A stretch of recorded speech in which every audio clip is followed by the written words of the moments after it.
still adjusting this right here. I'm trying to get to boobalicious, but also get everything in here. Hi, Carla Gericke here, the Independence Wednesday, streaming live on X, YouTube, and Facebook. Thank you for joining me. Today's show is all about love. So I'm going to leave you with this teaser. What do you guys think? Do you think there are more rom-coms or horror movies in the world? And which way is it trending and why? All right, stick around. I will be talking to the cameras over there, and I will catch you guys on the flip side.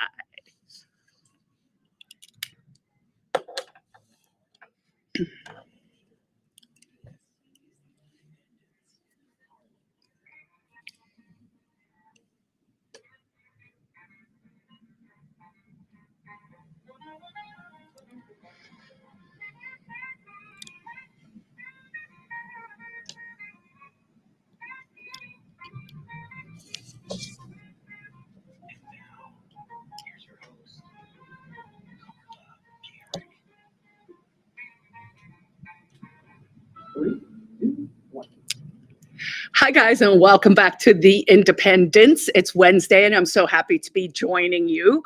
Today, we are going to be doing an entire show about love. I know that sounds kind of strange, and I was sort of surprised this morning when I woke up and I reflected on what I wanted to talk about, and that was the topic I decided on. So here's the little hook for today's show. Do you guys think there are more rom-coms, romantic comedies, love stories being created in the world? Or do you think there are more horror movies being created? And which way do you think that is trending? So that's going to be my hook. So stick around for the answer to that. So we will be talking today about what is love from sort of the ancient definitions, where there are over 20 types of love. And I'm going to kind of go through what the Greeks thought, what some other cultures think about love. We're going to talk a little bit about why love is important in our lives, what good things flow out of it, and just kind of, break down maybe even the lyrics of the Holiday song, What is Love? Baby, don't hurt me no more. And those lyrics actually resonate with all of us, of course, because for a lot of people, they actually associate love with vulnerability. And that is one of the components. And I think that's part of the reason there's this downtrend in love. And because people are so addicted to their phones, to their screens, to the doom scrolling, to having their minds hijacked, their hormones hijacked through this sort of delivery system that everyone is carrying around. I walk in the woods all the time, and honestly, I see people walking in the woods now on their screens. It is a problem. And so we're going to jump into that. But right before we do that, I did want to follow up on last week's show where I talked about the lab leak theory about David Morens, Morens, for the AI that can't spell, who was indicted last week. There is a hard, big push on the internet to see about getting Fauci indicted as well for crimes against humanity, in my opinion, but it'll probably just be like, oh, you lied to Congress. And the time is running out on that. So if this is an issue you're passionate about, please do go online, find a petition, reach out to your state legislators, your Congress people, raise your voice and say, hey, we think these people should be held to account.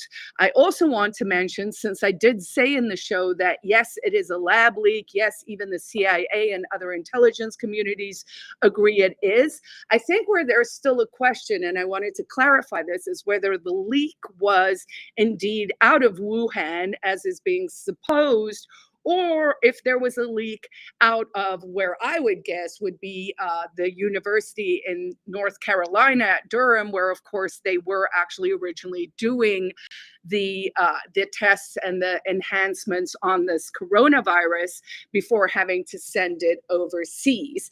And I will give you guys a quick personal anecdote, but before my mother passed away, she was incredibly ill in 2019. She lived in South Carolina. And when I was going through her medical records after her demise, I noticed that back in 2019 in December, when she had been very ill, we actually thought she was going to die. In fact, my dad was like, I think your mom's going to die. She's got something. We don't know what it is. And on her medical records, it said novel virus in December 2019, which I think is at least a data point to say there was some novel virus circulating in the US back around December 2019, which would put the lab leak on this side. Now, of course, if there were two leaks, or if they didn't know who did the leak first, you might have seen the kind of cover story we saw, where first both sides were like, let's not blame each other. And now both sides are like, let's blame each other. That is, the intelligence community in a nutshell. All right, so now let's talk about love. So there are 20 types of love. And I'm hoping if we can dissect these a little bit, this can help us all get kind of back on a path to really seek these relationships out, look for these things in our lives, find them, be able to really embrace them, create gratitude, and actually heal the world. Because here's the truth. These devices, this hijacking of your consciousness, is within your control and solely within your control to reverse. So we're going to talk about the full Greek spectrum, from eros to agape to philia, storge, pragma, mania, all of it, right? So what set me down this path, you all ask back home, I know you're asking, was I was on Instagram the other day, and this, I blew this up and made it a personalized version for me, but this was a just little meme that went past, and it said different types of love. So I'm going to break these down. Then we're going to talk a little bit about Robert Sternberg's triangular theory, where he talks about 8 different kinds of love. This is more from a sort of psychology perspective. There's Helen Fisher, who does groundbreaking work on brain science. So my jam, the thing that I'm trying to teach the world, is to take the things we know from a humanity perspective, the things that are mysterious and that we all sort of sense from an intuitive perspective, and maybe you don't, because maybe that gut-brain nexus has been damaged or over-medicated or trained out of you. But I want to take the things that we sort of intuitively know, or know on a sort of mystic level, almost the unknowables, and bring neuroscience and reputable science and hormones and how our body really works and biology, and put those things together. So there is now, because of modern science and because of the experiments we can run, and because of the tools we have available to us now, there are actually ways to sort of measure love. And you can measure them across different disciplines. So you could look at it from a perspective of neuroscience, but you can also look at it from a perspective of systems, right? For those nerds out there, the coders and those guys, you can look at love as a frequency from an art and literature perspective, right? That's where many of us know it. From a mystics perspective, from a pure chemical perspective. So all of those things together start to give us a very holistic story about the kind of frequency we as humans and as mankind should be striving for, so that we can have a harmonious world, a harmonious society, and on just a personal level, a actual harmonious corpus, because then those people energetically come together and we create something that is a much happier and healthier frequency, if you'll indulge me. All right, so I'm going to go through the 12 or 16 types of love here, jump into some of the other ones. But before we actually dive into these kinds and definitional ones, I do want to mention this, right? Because it's almost like we've forgotten this. Why should we care about love, Carla? Well, what are the good things that flow from love? So on a personal level, you have better physical health and longevity, and the science is in on that. You have a stronger immune system. So if you're struggling because you went through COVID, you made some poor choices based on engineered consent, it's not your fault. But if you want to improve your immune system, you got to get a little more love in your life. Less anger, less adrenaline, less, all the angry hormones, and more choosing purposely with your mind the things that are good for you.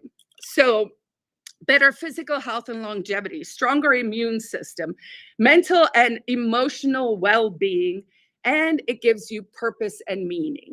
All right, on a relational level, so this is the magic zone, right? Like this is where, oh, me and you and you and you, and now we're creating a lattice of love.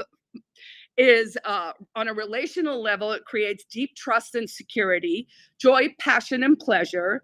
It gives you growth. And in the Sternberg sort of definition, it gives you a combination of intimacy and passion and commitment that gives you lasting fulfillment. Now, on a family and community level, you get stronger families. So for the pronatalists out there, of course, tending towards love is a better model than spreading hate, anger, fear, disgust, distrust, and all of those things. Of course, love creates and is a very vital component for a high trust society. So if that is something people want to be building, we should be thinking love forward.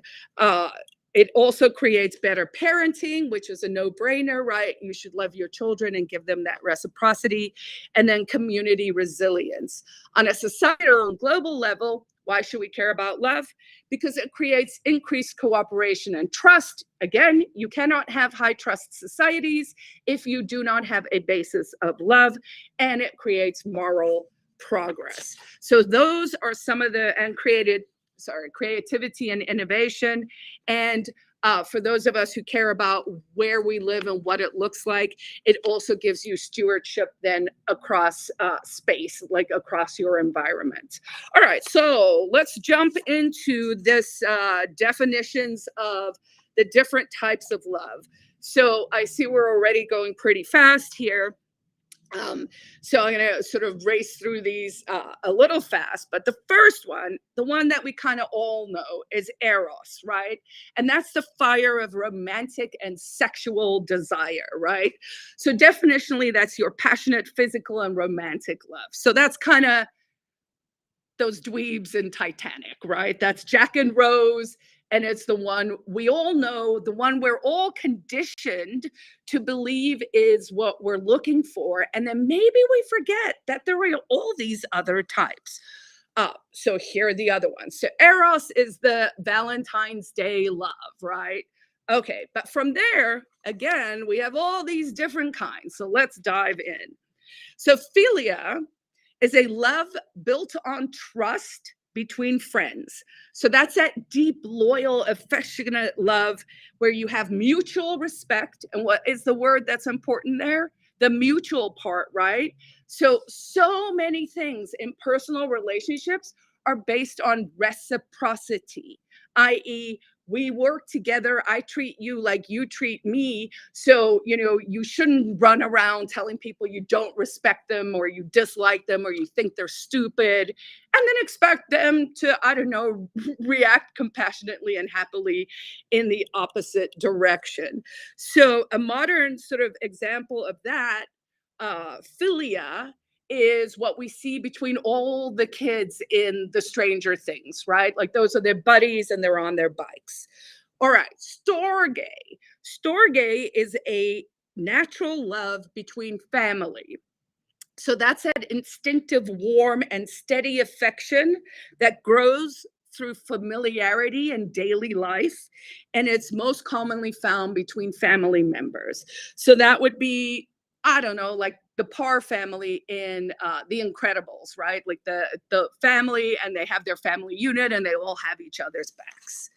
Um, Agape. So agape is the love that gives without asking in return. So this is that sort of selfless, unconditional, sacrificial love that we give freely with no expectation of repayment. It extends to strangers and to humanity. And the divine, and it is often seen as the most, like the highest, most divine form of love. So, that's like where you're sacrificing, right? So if we're in, let's go into like the superhero world, that would be like one of the superheroes sort of dying for the greater good, I suppose. So so that's Tony Stark, let's say, right? His sacrificial act at the end of Avengers. Spoiler alert, sorry guys, at the end of Avengers Endgame. All right, and that's agape, right? So that is giving love without expecting something in return. So then we have philotia. Philotia. My Greek is, doing my best here, guys. That is the love you offer yourself first. So this is really self-love, right? Philia, right? It's right there in the word. So philotia is your self-love. And this is where your self-esteem is developed, where it's not just bubble baths, it's really understanding yourself and taking care of yourself, which often literally just means saying no to things because we have too many things to do. And the thing we should really be doing is each taking care of ourselves so that you aren't a burden in other places, right? So, this could be like in Disney's Moana, her journey on the boat. There's that great documentary about the young Dutch girl who travels all over the world on her sailboat, that kind of thing. So first, love to yourself.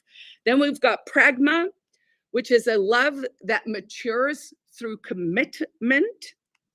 So this is practical, long-term, enduring love, built on duty, compatibility, compromise, shared goal, conscious effort. It's the kind of love, if you've been married 32 years like I have been, that's where you're operating. I mean, you have all these other things too, but it is obviously over a long time. And it is through conscious effort. So pragma. So I'm one of those people, I actually do believe love is a choice, right? So you have to stay committed to it and work at it, and it's not always easy.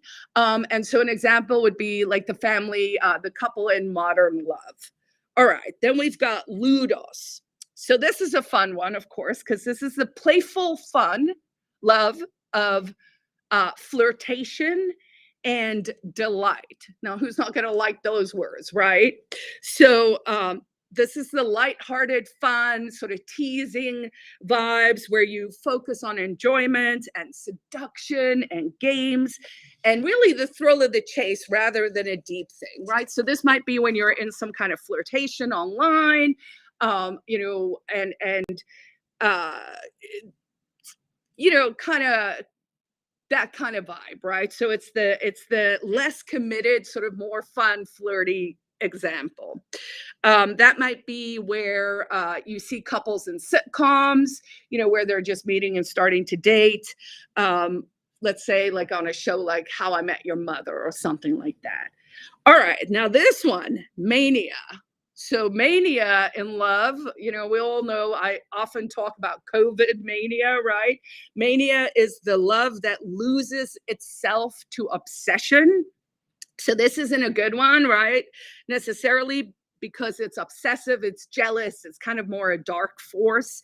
So it's a very emotionally volatile love. And that's kind of sometimes where you see that intense passion. And then people, we talk about the crimes of passion where people murder their spouses. Don't do that.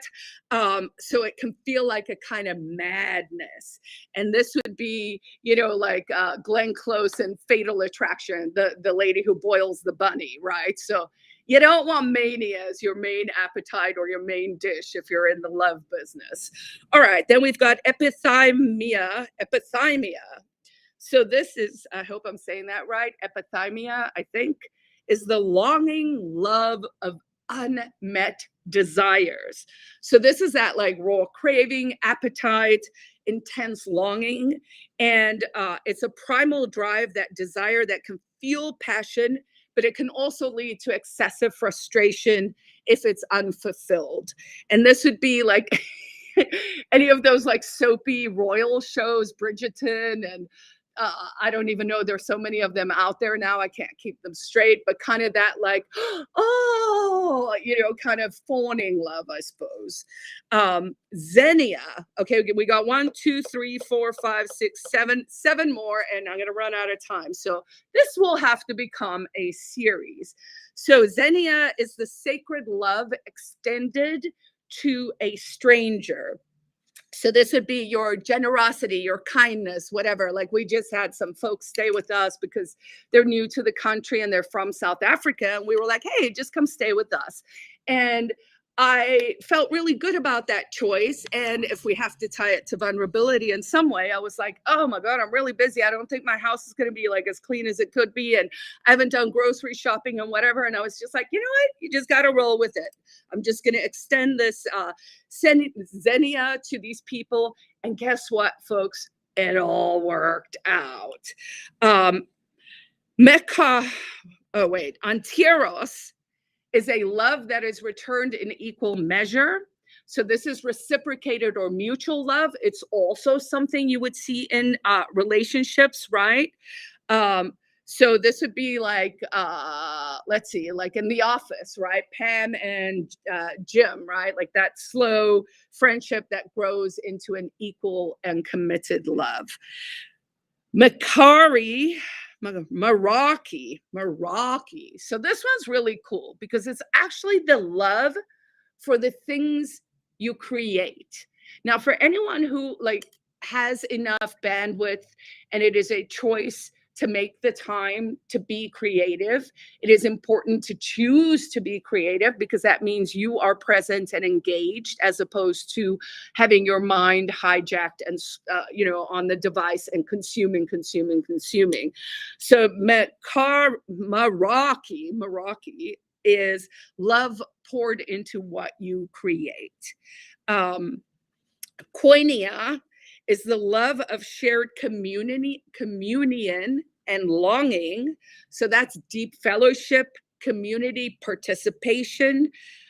This would be, maybe on a spiritual or emotional bond. Maybe it's even like you just like the same sports, but it could probably be in your church and those kinds of things as well.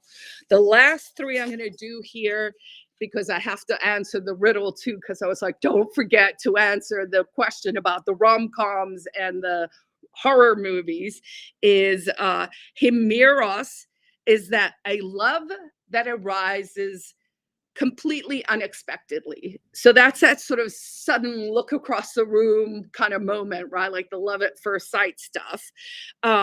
This is that sudden explosive kind of love where you have that instant attraction. Pothos, which sounds a lot like pathos, but it's with an O, so Pothos, is the love for what is absent or already lost. It's a very poignant sort of melancholic longing, I guess, for someone or something that's absent, unattainable, or already lost. So that one is probably very close to almost like heartbreak and nostalgia and grief, but it is still a form of love. So it's that lingering grief, that yearning that you feel, and that would be in like a movie like The Eternal Sunshine of the Spotless Mind. And I hope if you guys are hearing these movies, that is a great one to go watch. The last one on this list for today, and I will share this on my website, carlagericke.com. There's actually a whole little thing. I put most of my show prep up there today. The last one on this list is Storgic Eros. So, Storgic Eros, which is the love that begins as a friendship and deepens into passion. So, this is Ross and Rachel on Friends, if I must, or, Leslie and Ben in Parks and Rec. It is a beautiful hybrid of the first one, or one of the top ones we talked about, Storge, the natural love between family. So, it's a hybrid of that sort of plus Eros, your romantic love, and when you put those together, you get, you get the love and the sexual connection and the energy. Now, I'm not going to have time to do the other cultural ones, so maybe I will do those next week. But there are all these beautiful words and these beautiful concepts from across the world.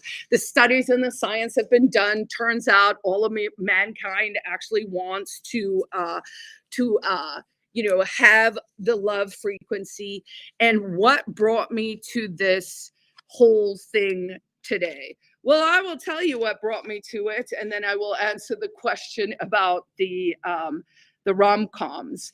It's that your hormones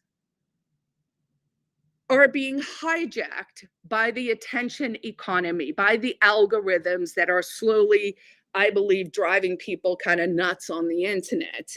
And if we're going to build an immune system against this onslaught on your brain, it has to start with this: for seeking for love, looking for love, and tuning your body hormonally towards a frequency of these different kinds of love. Also, training yourself to understand that love doesn't just mean that romantic and sexual love, that talking about love as friendship and as understanding and as commitment and as help and as helping strangers and all of those things is important. And that what we should be thinking about is love actually as a frequency. Now, it could be the hippy dippy woo kind, but actually the science is there too to say it is actually across all the disciplines. There is a note that is created when people function bodily, holistically, in an embodied way on what I'm just going to call a love frequency. You can go to my website, carlagericke.com, if you want the more sciencey explanation of that. But in order to dial up our love hormones, which are the oxytocin and the dopamine and our serotonin and all of that, it requires 4 things from you. It requires your time, your willingness to take risks, your reciprocity, i.e., I give it out and I would like it back, and your presence. What is your presence? Your presence is being conscious and aware and here in the here and now. It is not 2 people sitting together and scrolling on their phones together. You are not in a love frequency. You are in an ensnared attention economy frequency if you are doing that. If you want to increase, and I hope you will want to increase love in your life, it means making the conscious decision to amplify it, to go seek it, to identify it, to find it in your life, to dial that up, because all we have to fight this onslaught on your awareness is your awareness of the onslaught and then doing something about it. That is all the time I have for today. I will be back on this subject again soon. Maybe I'll have some folks in for some chatting about the real estate market soon. Thank you all for joining me. I wish everyone peace, love, and understanding. And let's normalize dandelions. Thanks for joining me, guys. Peace out. All right. that was it for today. Thank you, everyone, for joining me. I will see you back here next week. Bye.